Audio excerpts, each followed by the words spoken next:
세례는 기독교에서 가장 중요한 예식이라고 해도 과언이 아닐 것입니다. 그런데 구약 성서에서 단 한 차례 언급조차 없었던 세례가 어떻게 기독교의 가장 중요한 예식이 된 것일까요?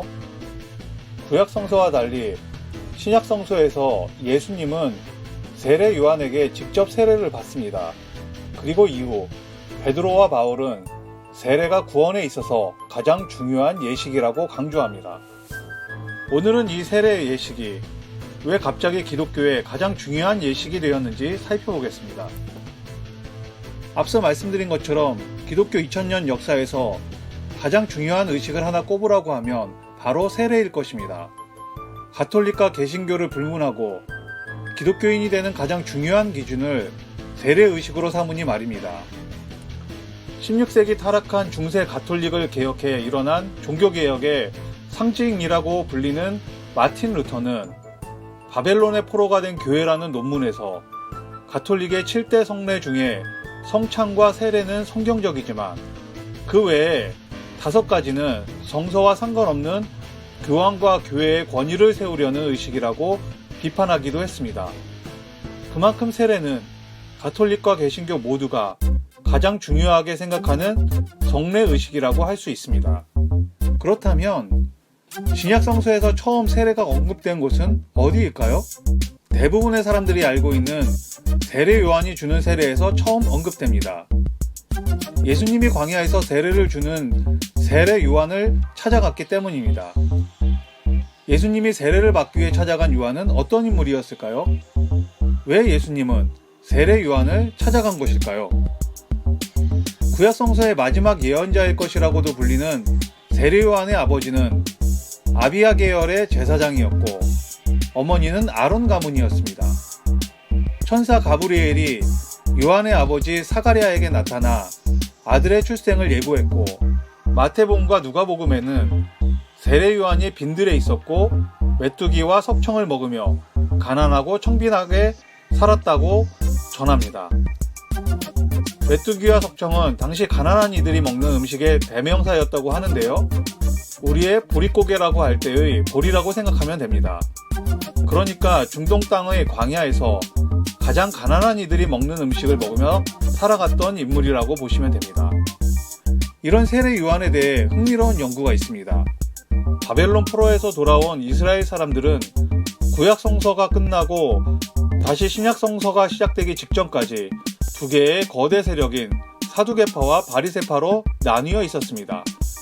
사두개파는 구약의 사독이라는 제사장의 후예라는 의미로 제사장들을 중심으로 한 특권층이 로마의 권력자들과 함께 권력을 누리던 분파였습니다. 이에 반해 바리새파는 대중적인 분파로 모세의 율법을 잘 지키는 것을 가장 중요하게 생각했던 분파였습니다. 물론 이것이 나중에 율법주의에 빠져버리게 되기도 했지만요. 그리고 이렇게 대표적인 양대 분파와 달리 도시가 아닌 광야의 동굴에서 마치 수도원처럼 모여서 신앙을 지켜나가던 SNF파가 있었습니다. 이들은 광야의 동굴에서 금욕적인 삶을 살며 공동체 생활을 했는데 특히 구약의 정결의식과 같이 집회를 하거나 식사 전에 온몸을 씻는 세례의식을 행한 것으로 알려져 있습니다. 그래서 광야에서 살며 메뚜기와 석청을 먹으며 극도의 청빈한 삶을 살았던 세례 요한은 아마도 SNF파의 영향을 받았을 것이라는 의견입니다.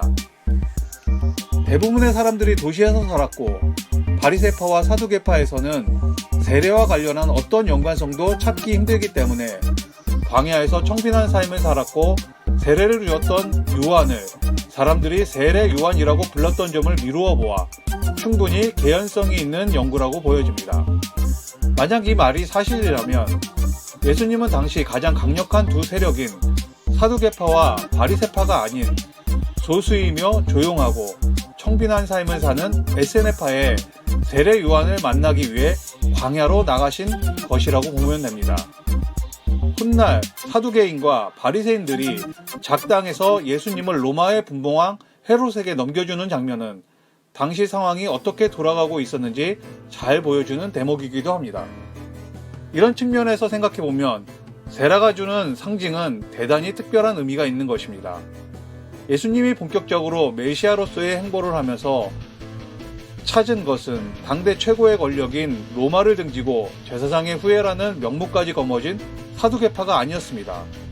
그렇다고 민중운동으로 시작되었지만 가장 많은 이들의 지지를 얻으며 사두개파와는 또 다른 측면에서 큰 지지 세력을 등지고 있던 바리새파도 아니었습니다. 예수님은 사람들이 찾지 않는 광야에서 청빈한 삶을 살아가며 철저하게 낮아져 메시아를 기다렸던 에세네파의 세례 요한을 찾아가신 것입니다.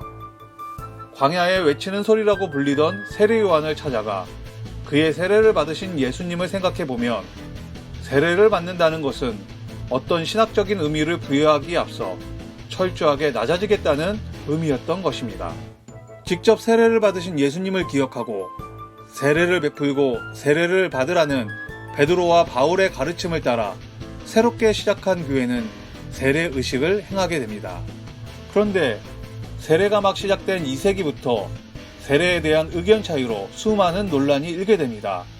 그 중에서도 테르툴리아누스를 중심으로 한 유아 세례 논란을 보면 당시 세례에 대한 논란의 핵심을 살펴볼 수 있습니다. 서방 신학의 아버지라 불리는 테르툴리아누스는 세례를 받는 동시에 구원을 받게 된다고 믿었습니다. 그래서 세례 이후 배교는 돌이킬 수 없는 일인데 배교 후 다시 세례를 받는 2차 세례는 순교밖에 없다고 믿었습니다. 그래서 세례를 주는 것은 대단히 신중해야 한다는 입장이었습니다. 그러다 보니 아무런 의지도 표현하지 못하는 아기에게 세례를 주는 것은 위험하다는 입장이었습니다. 자신의 의지와 상관없이 유아 세례를 받은 아이가 자라면서 배교할 가능성이 높고 그렇게 배교를 하게 되면 돌이킬 수 있는 길은 순교밖에 없기 때문이었습니다. 물론 성서에서 유아 세례에 대해 아무런 언급이 없는 것 또한 중요한 이유였습니다. 그래서 테르툴리아누스는 예수님이 세례를 받은 30세가 세례를 받을 적기라고 주장하기도 했습니다. 반대로 유아 세례를 적극적으로 지지하는 대표적인 인물은 아우구스티누스인데 인간은 아담으로부터의 원죄가 있다고 믿었기 때문입니다. 원죄를 해결할 수 있는 방법은 세례밖에 없는데 원죄를 해결하지 않고 죽게 되면 구원을 받을 수 없다고 믿었기 때문입니다. 그래서 가능한 빨리 원죄의 죄책을 해결하기 위해서는 유아 세례가 필수 요소라고 믿었던 것입니다. 이런 논쟁이 오고 갔지만 서로마가 멸망하게 된 이후부터 교회는 유아 세례를 공식화하게 됩니다.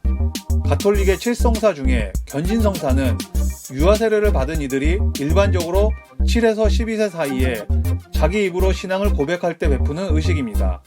물론 나이가 들어 세례를 받은 이들도 1년이 지난 후에 다시 한번 견진성사에 참여하지만 1차적으로 유아 세례를 보완하기 위한 것이라고 보면 됩니다. 이후 유아 세례는 현재까지 개신교와 가톨릭을 불문하고 시행되는 가장 중요한 성례 의식으로 자리 잡고 있습니다. 마지막으로 16세기 종교개혁 당시 가장 급진적인 종교개혁 세력으로 알려진 제세례파 이야기를 하고 마치도록 하겠습니다. 당시 스위스 형제단, 남부 독일 제세례파, 네덜란드 제세례파 등으로 불리며 동시에 일어났던 운동인데 이들은 유아 세례를 거부하고 다시 세례를 주어야 한다고 주장해 제세례파라고 불리게 됩니다. 이들이 유아 세례를 거부한 이유는 당시 중세 유럽은 교회와 국가 권력이 밀착된 상황에서 유아 세례가 종교 본래의 의미보다는 권력을 유지하기 위한 중요한 수단으로 사용된다고 판단했기 때문입니다. 제세례파의 주장에 따르면 5세기 서로마의 멸망 후 교회는 유아 세례를 강조하게 되는데요. 로마가 멸망하고 혼란스러워진 제국에서 교회의 유아 세례 명분은 세금을 걷는데 유용하게 사용되었기 때문입니다. 그리고 이후 중세교회가 국가 권력과 하나가 되며 태어나는 모든 아이에게 의무적으로 세례를 받게 하고 그 명단은 곧 국가의 세금을 걷고 시민들을 관리 감독하는 데 유용하게 사용되었다는 것입니다. 그래서 제세례파는 이렇게 본래 기독교의 정신에서 벗어나 오히려 권력의 시녀가 되어버린 교회의 상징적인 모습이 바로 유아 세례라고 본 것입니다.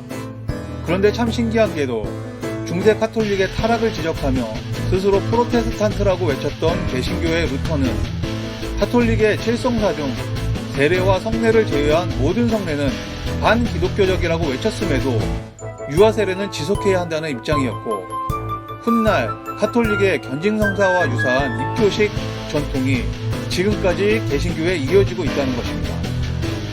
기교도였고 로마의 법률가였던 테르툴리아누스는 성장해서 신앙을 지키기 위해 죽음을 불사하는 이들의 모습을 보며 감명을 받고 기독교인이 됩니다. 그리고 테르툴리아누스가 살았던 아프리카 카르타고는 로마군에 의해 가장 많은 순교자들이 있었던 지역이었습니다. 그런 테르툴리아누스에게 있어서 세례의 의미는 정말 특별했을 것입니다.